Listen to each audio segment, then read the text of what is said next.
Welcome to my channel. In today's lesson, we shall see the solution of differential equation and in that the natural response of the system. First of all, a linear time invariant system, how it is represented using differential equation, we shall see that a linear time invariant system can be represented by linear constant coefficient differential equation of the general form shown here.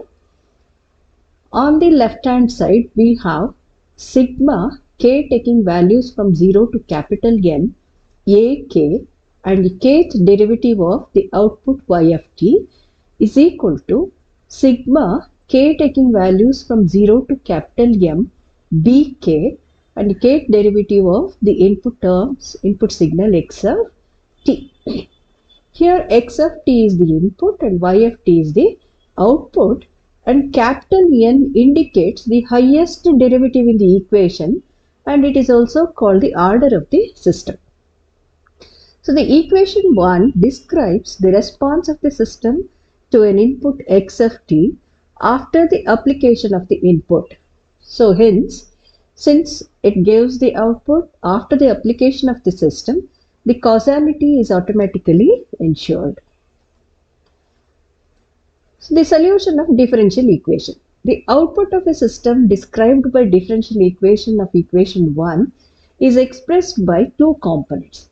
One is associated with the initial conditions and it is called the natural response or the transient response, and the second one is associated with only input, that is called the forced response or the steady state response. So the total response of the system is equal to sum of the natural response and the forced response, that is the transient response and the steady state response. The natural response describes the manner in which the system dissipates any energy or any memory of the past represented by the initial conditions in the system. And the forced response describes the system behavior that is forced by the input when the system is at rest. What do you mean by system is at rest? A system with zero initial conditions is said to be at rest or relaxed since there is no initial energy or memory in the system. So any initial conditions are due to the energy storage elements of the system. So let us see what is natural response. The natural response, as I said, it is the response of the system when the input is 0. For a continuous time system, the natural response is obtained as the solution to the homogeneous differential equation given by the equation below. This is obtained by equating the right hand side of the equation 1 to 0, all the input terms to 0 since we are considering no input to the system. So thus a sigma k taking values from 0 to capital N, a k, kth derivative of the output y of t, and here it results into the natural response and hence the representation yn of t. A, k are the constant coefficients. If the capital N roots of the equation, so the nature of the response depends on the nature of the roots of this equation, homogeneous equation.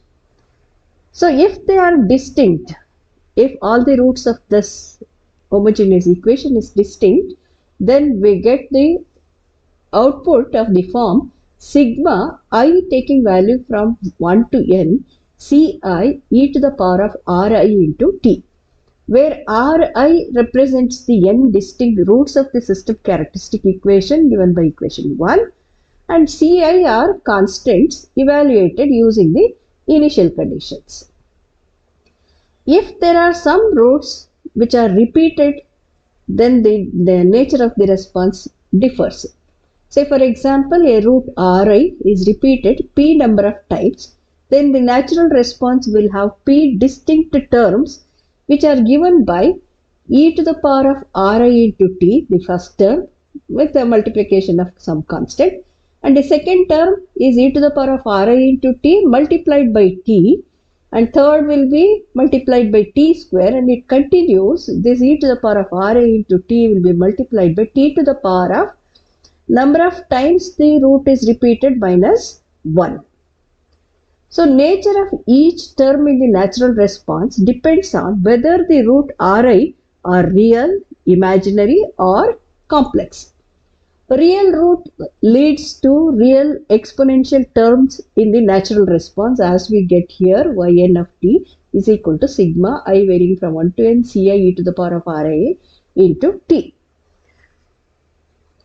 If the roots are imaginary, then it leads to sinusoidal terms in the natural response. And if the roots are complex, then it leads to exponentially damped sinusoidal response of the system. This table gives the nature of the roots and the form of the natural response of the system.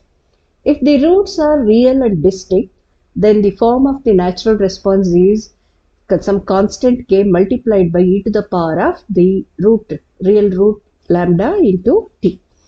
And if the roots are complex conjugate, always complex roots appear in conjugate pairs having real part sigma and imaginary part omega.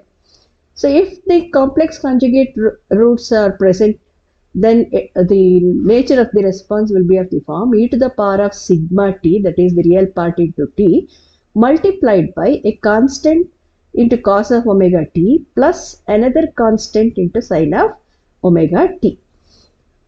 If the roots are repeated p number of times, as I explained in the previous slide, it is some constant into e to the power of lambda t. Suppose lambda is repeated p number of times. First term will be, as in this case, k naught e to the power of lambda t. But the second term is multiplied, some other constant multiplied by t into e to the power of lambda t.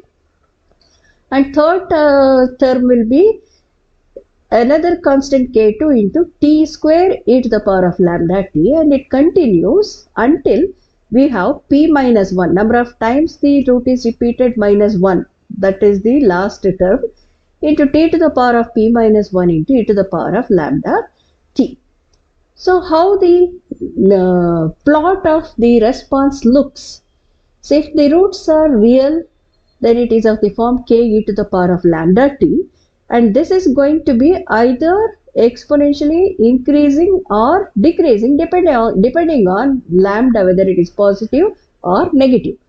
If lambda is positive, the nature of the response is as shown in this figure 1, and if it is negative, the nature of the response is exponentially decreasing as shown in figure 2.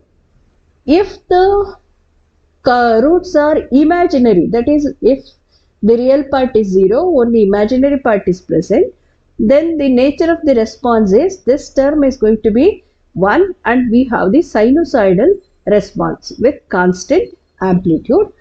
And if the roots are having a real part which is positive, then the amplitude of the sinusoidal response will increase exponentially as shown in this figure 4. And if the negative real part is there, the amplitudes of the sinusoidal response will be decreasing exponentially as shown in this figure 5. So this shows how the natural response variations are there. So thank you for watching. Stay tuned to have more examples on natural response in the next video.